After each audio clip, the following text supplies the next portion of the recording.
آپ سے گزارش کرنی ہے۔ میں نے کہا جی بسم اللہ۔ کیا کہتے جی آپ مدرسے کے حوالے سے چندہ کرنے آئے ہیں آپ کی مسجد میں۔ میں نے کہا جی کون سا مدرسہ؟ انہوں نے کہا جی کروڑ پکا میں دارالقرآن ہے۔ میں نے کہا وہ تو ہمارے نظریات سے نہیں ہے، بیچارے ہر وقت جو بوجھ اٹھا کے رکھتے ہیں ان کا مدرسہ ہے، وہ ہمارا اہل سنت کا تو نہیں ہے۔ تو آپ لوگوں کا تو عقیدہ بھی اللہ کے سوا کوئی مدد کر ہی نہیں سکتا، اللہ کے علاوہ کسی اور سے مدد مانگنا شرک ہے، اور آپ یہاں ہماری مسجد میں عین ہماری آنکھوں کے سامنے شرک کرنے آئے ہو۔ تو خدا کا خوف کرو، اللہ سے مانگو۔ ایک تو غیر اللہ سے مانگنا، اجازت بھی غیر اللہ سے مانگ رہے ہو۔ اجازت بھی غیر اللہ سے۔ ہاں جی۔ تو انہوں نے کہا نہیں جی ہم اللہ ہی سے مانگیں گے۔ میں نے کہا جاؤ پھر روڈ پہ کھڑے ہو کے مانگ لو، یہاں مسجد میں آ کر پھر مجھ سے پوچھ کر پھر نمازیوں کے سامنے مانگنے کا کیا مطلب؟ انہوں نے کہا نہیں ان سے مانگنا اللہ ہی سے مانگنا ہے۔ میں نے کہا بات رڑے چڑھ گئی۔ بعض اوقات بندوں کو وسیلہ ذریعہ سبب مان کر بندہ جب مانگتا ہے تو بندوں سے مانگنا اللہ ہی سے مانگنا ہوتا ہے۔ میں نے کہا اسی طرح ہم رسول اکرم صلی اللہ علیہ وسلم کو اللہ کی عطا کا سبب اور ذریعہ سمجھتے ہیں، بے شک اللہ تعالیٰ کی شان اور عظمت کا مظہر اتم سمجھتے ہیں ہم نبی اکرم صلی فائل اللہ حقیقی اللہ علیہ تبارک و تعالیٰ ہے، فائل حقیقی اللہ تبارک و تعالیٰ ہے۔ بالکل۔ میں نے کہا بھائی یہ فرق پھر آپ ہر جگہ کیا کرو نا، اپنا پیٹ آپ نے سیدھا کرنا ہے تو آپ کو فرق کرنا یاد آ گیا۔ اچھا پھر مجھے کہنے لگے جی آپ بھی تھوڑا سا اعلان کر دیں گے۔ میں نے کہا یار کیا یاد کرو گے کسی؟ اچھا حضرت میں نے عصر کی نماز پڑھائی، نماز پڑھانے کے بعد میں نے اعلان کیا ان کے حق میں۔ اب یہ تو ان کے دل پہ چھریاں چل رہی تھیں نا، ان کے حق میں جا رہا تھا یا خلاف جا رہا تھا۔ میں نے کہا جی آپ کے سامنے یہ مدرسے کے لیے اپیل کرنے آئے ہیں، اور آپ جانتے ہیں مہنگائی اتنی زیادہ ہو چکی ہے، غریبوں کی کمر ٹوٹ رہی ہے، اتنا زیادہ مہنگائی سے لوگ تنگ ہیں کہ لوگ اپنے عقیدے بھی عقیدے چھوڑنے کو تیار ہو چکے ہیں۔ ہاں جی۔ میں نے کہا جو ساری زندگی ہمیں مشرک کہتے رہے اس بیس پر کہ تم لوگ غیر اللہ سے مدد مانگتے ہو، آج وہ خود اپنے عقیدے کو چھوڑ کر غیر اللہ سے چندہ مانگنے آئے بیٹھے ہیں، تو آپ مہربانی کریں ان کے ساتھ تعاون کر دیں۔ تو یہ دیکھیں اگر غیر اللہ سے مدد مانگنا شرک ہے تو پھر یہ شرک آپ کے مدرسے میں ہو پھر بھی شرک ہونا چاہیے، تو ہمارے ہاں آؤ پھر بھی شرک ہونا چاہیے، پھر بھی شرک ہونا چاہیے، یہ نہیں کہ ہر حال میں ہونا ہاں چاہیے۔ جی شرک ہر جگہ اور ہر حال میں شرک ہی ہوتا ہے، شرک کبھی بھی جائز نہیں ہو سکتا، کبھی جائز نہیں ہو سکتا۔ چھوٹی سی بات ایک اور عرض کر دیتا ہوں۔ جی بالکل۔ میں ملتان میں جب حفظ کر رہا تھا تو میں اپنے گھر جا رہا تھا، موٹر سائیکل پر تھا، تو ایک راستے میں مولوی صاحب کھڑے ہوئے تھے، یہ پڑھتے تھے ٹی چوک والے مدرسے میں۔ صحیح۔ تو انہوں نے ہاتھ کیا، میں رکیا، کہتے ہیں جی وہاں تک مجھے لے جائیں۔ میں نے کہا جی بیٹھ جائیں۔ میں نے گفتگو شروع کر دی۔ میں نے کہا جی مولانا صاحب آپ کیا کرتے ہیں؟ جی میں درس نظامی کر رہا ہوں۔ کہاں پر؟ فلاں مدرسے میں۔ اچھا میں نے کہا اچھا وہ مدرسہ، میں نے کہا بھائی آپ کا تو عقیدہ ہے اللہ کے علاوہ کوئی مدد کر ہی نہیں سکتا، اللہ کے علاوہ کسی اور سے مدد مانگنا ہی شرک ہے، تو آپ نے تو شرک کیا ہے، مجھ سے مدد مانگی۔ کیا میں اللہ ہوں؟ میں تو غیر اللہ ہوں۔ غیر اللہ سے مدد آپ نے مانگی، آپ نے کیا کیا؟ وہ کہتا ہے جی زندہ ہو تو مانگ سکتے ہیں۔ میں نے کہا آپ کی دلیل ہے ایاک نعبد و ایاک نستعین، کیا اس کے اندر زندہ کی کوئی قید نہیں ہے، یا قریبی یا دور کی کوئی کسی قسم کی قید ہو تو بتا دو؟ کہتا ہے کوئی قید نہیں۔ میں نے کہا اب دو راستے ہیں، یا تو عقیدے سے توبہ کرو اور میرے پیچھے بیٹھے رہو، جہاں کہو گے چھوڑ دوں گا، یا اگر یہی عقیدہ ہے تو آپ شرک کر رہے ہو، میں آپ کو اپنے ساتھ نہیں بٹھا سکتا کیونکہ آپ تو خود اپنی زبانی مشرک ہو چکے ہیں، میں مشرک کو لفٹ دوں؟ اس نے کہا جی مجھے اتار دیں۔ میں نے اتار دیا۔ تو یہ کیسا عقیدہ ہے بھائی؟ یا تو پھر آپ ڈٹ جاؤ اسی پر اور ہر جگہ ڈٹ جاؤ، اور لوگوں کو بھی یہ یعنی کہ جب لوگوں کو کہا جاتا ہے تو وہ مطلقاً کہہ دیا جاتا ہے کہ جو بھی غیر اللہ سے مانگے گا، اور یہ سارے لوگ شرک کا ارتکاب کر رہے ہیں۔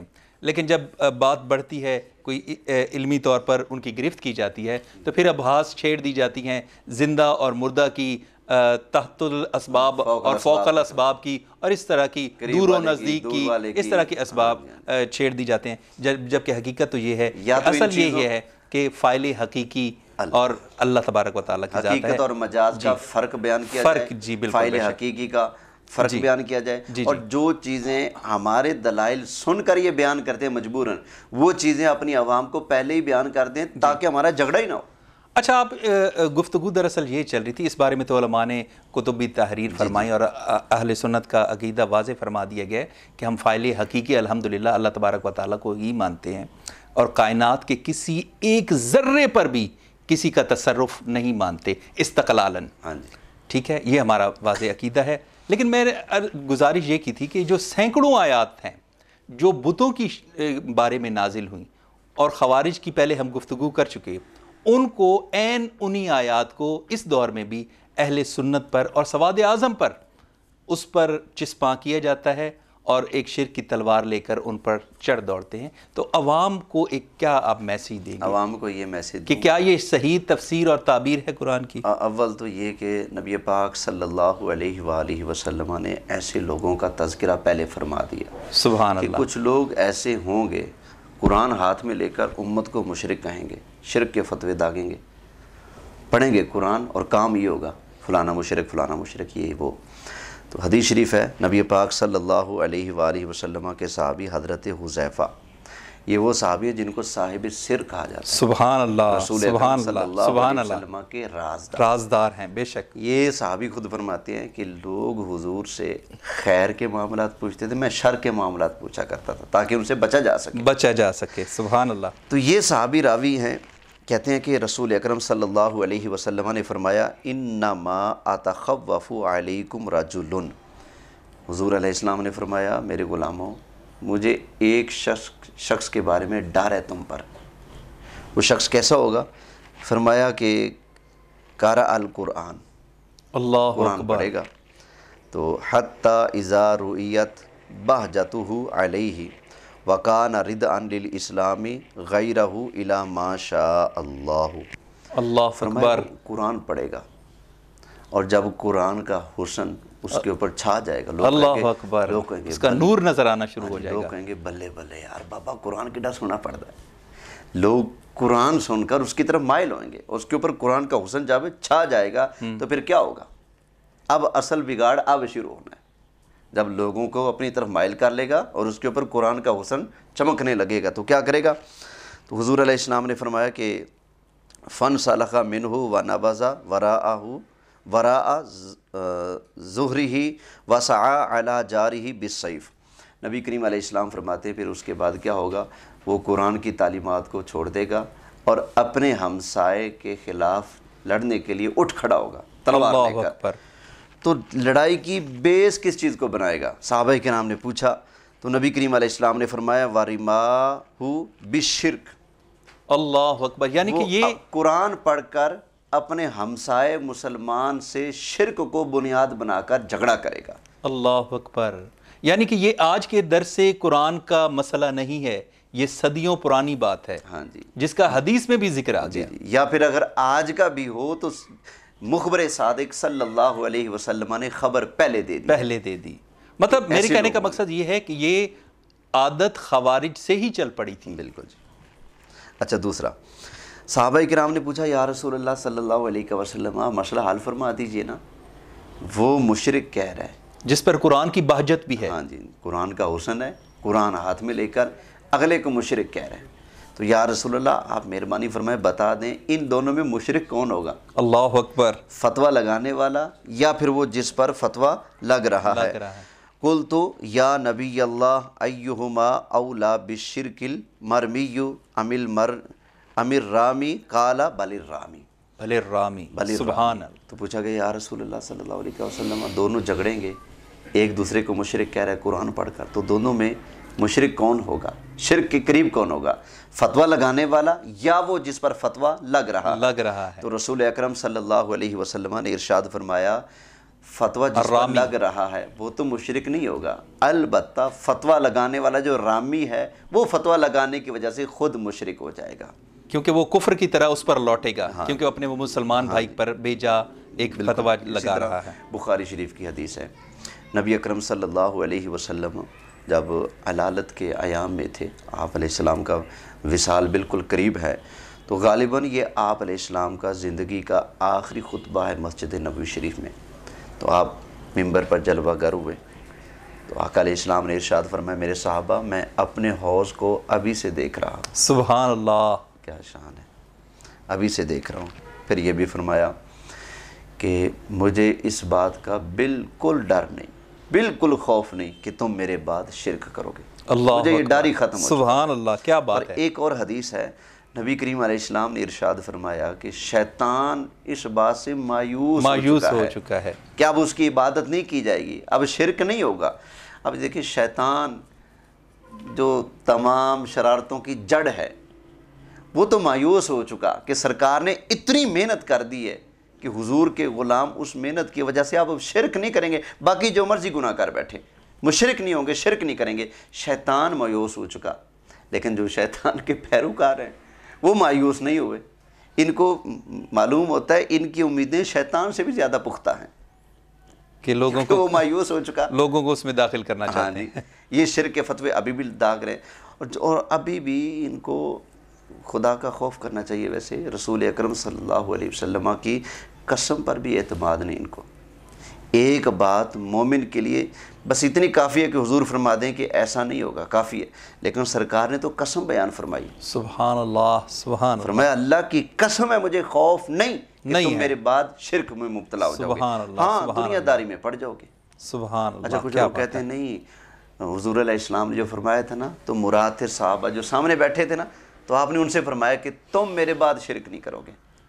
اچھا بھئی پھر یہ بھی ماننا پڑے گا کہ سرکار دنیا داری کا بھی صحابہ سے فرما رہے ہیں کہ تم لوگ دنیا داری میں پڑ جاؤ گے، تم لوگ آپس میں لڑو گے، بھیڑو گے، دنگا فساد کرو گے۔ جب وہ بات صحابہ کرام کے لیے نہیں مانتے تو پھر یہ بات بھی بعد والوں کے لیے، وہ بات بھی بعد والوں کے لیے کہ بعد والے دنیا دار تو بن جائیں گے، آپس میں لڑیں گے، جھگڑیں گے، لیکن ایک بات ہے جو مرضی ہو جائے وہ مشرک نہیں ہوں گے، وہ شرک نہیں کریں گے۔ بے شک بے شک ایسا ہے۔ کیسے ہو سکتا ہے کہ زبان میرے واسطے قرآن کسے ہور دا بیان چنگا لگدا ہی نہیں۔ سبحان اللہ، ماشاءاللہ۔ میں چاہوں گا کہ ایک بخاری شریف کی حدیث کی طرف بھی میں اشارہ کرتا ہوں، اگر آپ کی زبان سے بیان ہو جائے تو کیا ہی بات ہے۔ وہ یہ ہے کہ وکان ابن عمر یراہم شرار خلق اللہ، جو خوارج کے بارے میں وہ کس وجہ سے ان کو شر الخلق والخلیقت سمجھا کرتے تھے۔ حضرت عبداللہ بن عمر ایک گروپ کو، ہمارے پنجابی میں بولیں تو ایک ٹبر نو صحیح، ساری کائنات میں سب سے زیادہ شرارتی سمجھتے تھے۔ انما آیات نازلت فی الکفار فجعلوها علی المؤمنین، سبحان اللہ، وہ آیتیں جو اللہ نے بتوں کے بارے میں یا کافروں کے بارے میں اتاری ہیں ان کو اٹھا کر مومنوں پر فٹ کرتے تھے، جس وجہ سے ان کو شرار و خلق اللہ والخلیقت۔ یہ جو ہے نا قرآن میں کہ غیر اللہ مکھی نہیں بنا سکتے، غیر اللہ کھجور کی گٹلی کے اوپر جو ہلکا سا پردہ ہوتا ہے اس کے بھی مالک نہیں ہے، غیر اللہ نفع نہیں دے سکتے، غیر اللہ نقصان نہیں دے سکتے۔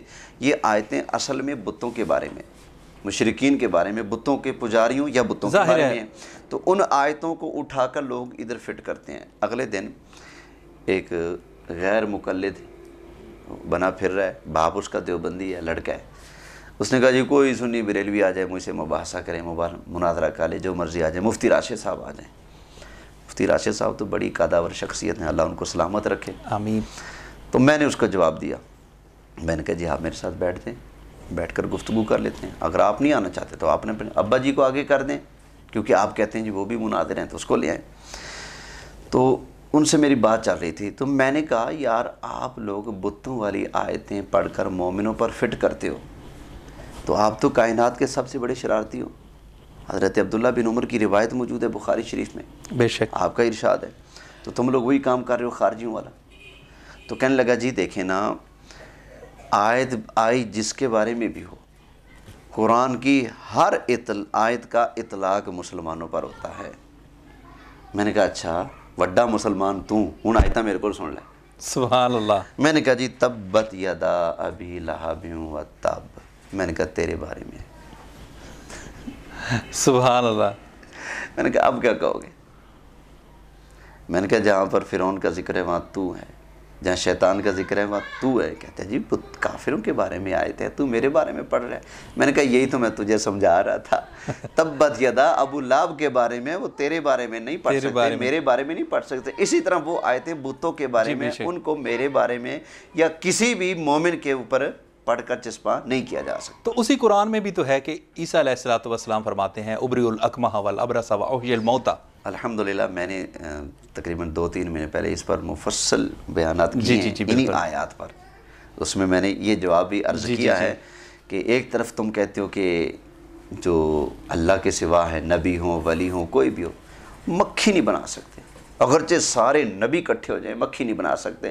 میں نے کہا اس کا مطلب ہے قرآن کی آیتیں آپس میں لڑتی ہیں، کیونکہ پرندہ کم از کم اتنا، مکھی اتنی سی ہے. عیسیٰ علیہ السلام فرماتے ہیں انی اخلق لکم من الطین کہیئۃ الطیر فانفخ فیہ فیکون طیرا باذن اللہ. تو وہ پرندہ بنا رہے ہیں، پرندہ اتنا بڑا بن سکتا ہے نبی کے ہاتھ سے، تو یہ تو مکھی.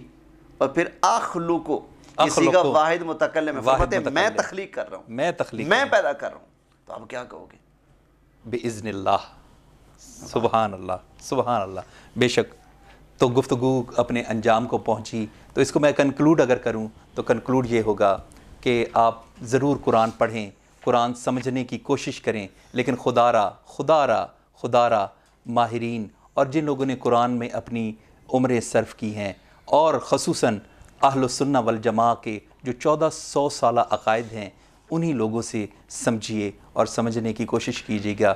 ہم نے گفتگو کے دوران اشارہ بھی کر دیا کہ کس طرح عقائد اہل سنت کے خلاف قرآن کی تفاسیر بھی کی جاتی ہیں، یا تو ان سے نابلد ہیں یا جان بوجھ کر ان کو نشانہ بنایا جاتا ہے، اور سواد اعظم کو ہی قرآن کا مخالف ثابت کرنے کی اور ان پر کفر و شرک کے فتوے داغنے کی کوشش کی جاتی ہے. تو آپ ضرور قرآن سیکھیں، لیکن یہ ضرور دیکھیں کہ میں کس سے سیکھ رہا ہوں. علم دین جو ہے، علم دین خصوصاً اس میں یہ دیکھا جاتا ہے کہ میں یہ کس سے حاصل کر رہا ہوں. یہ ایک الگ موضوع ہے. ہم علم دین بہت اچھی بات ہے، قرآن سیکھنا، بالکل قرآن کا تعلیم و تعلم ایک بہت روحانی اور نورانی وجدانی سلسلہ ہے، لیکن سب سے پہلے یہ دیکھا جائے گا کہ میں کہاں سے حاصل کر رہا ہوں. ہم نے یہی کوشش کی کہ آپ یہ سمجھ پائیں کہ ہر داعی قرآن وہ قرآن کی صحیح دعوت نہیں دے رہا. تو ہم اہل السنہ والجماعت کے اگر ہم اپنی نسبت اہل السنہ والجماعت کے ساتھ کرتے ہیں تو ہمیں قرآن کے علوم کا اخذ اور اخذ فیض انہی سے کرنا چاہیے. میں آخر میں آپ کا بہت بہت شکریہ ادا کروں گا. آپ نے ہماری رہنمائی فرمائی اور انشاءاللہ آپ ہماری محافل میں اور اسی طرح رہنمائی فرماتے رہیں گے. وآخر دعوانا ان الحمدللہ رب العالمین. رمضان آیا، ماہ رمضان آیا. واہ کیا جود و کرم، واہ کیا جود و کرم ہے شہبت تیرا.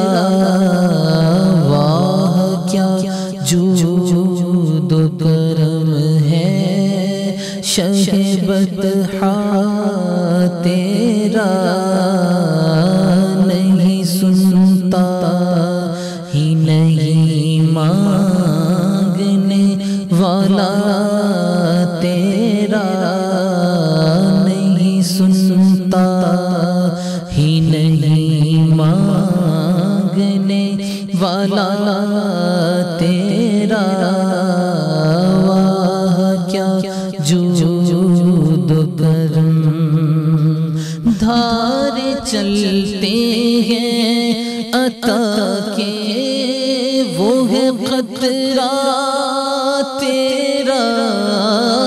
دھارے چلتے ہیں عطا کے وہ ہے قطرہ تیرا. تارے کھلتے ہیں سخا کے وہ ہے ذرہ تیرا. تارے کھلتے ہیں سخا کے وہ ہے ذرہ تیرا. واہ کیا جود و کرم. آسمان خان زمین خان زمانہ مہمان. آسمان خان زمین خان زمانہ مہمان. صاحب خانہ لقب کس کا ہے تیرا تیرا صاحب خانہ لقب کس کا ہے تیرا تیرا واہ کیا جود و کرم چور حاکم سے چھپا کرتے ہیں یا اس کے خلاف چور حاکم سے چھپا کرتے ہیں یا اس کے خلاف تیرے دامن میں چھپے چور انوکھا تیرا تیرے دامن میں چھپے چور انوکھا تیرا واہ کیا جود و کرم میں تو مالک ہی کہوں گا کہ وہ مالک کے حبیب میں تو مالک میں تو مالک میں تو مالک ہی کہوں گا کہ وہ مالک کے حبیب یعنی محبوب و محب میں نہیں میرا تیرا یعنی محبوب و محب میں نہیں میرا تیرا کیا جود و کرم حرم و طیبہ ہو بغداد جدھر کی نگاہ حرم و طیبہ بغداد جدھر کی نگاہ آقا جوت پڑتی ہے تیری نور ہے جھنڈا تیرا جوت پڑتی ہے تیری نور ہے جھنڈا تیرا واہ کیا جود و کرم تیری سرکار میں لاتا ہے رضا اس کو شفیع آقا تیری سرکار میں لاتا ہے رضا اس کو شفیع جو میرا غوث ہے اور لاڈلا بیٹا تیرا جو میرا غوث ہے اور لاڈلا بیٹا تیرا واہ کیا جود و کرم ہے شہوت تیرا نہیں سنتا ہی نہیں مانگنے والا تیرا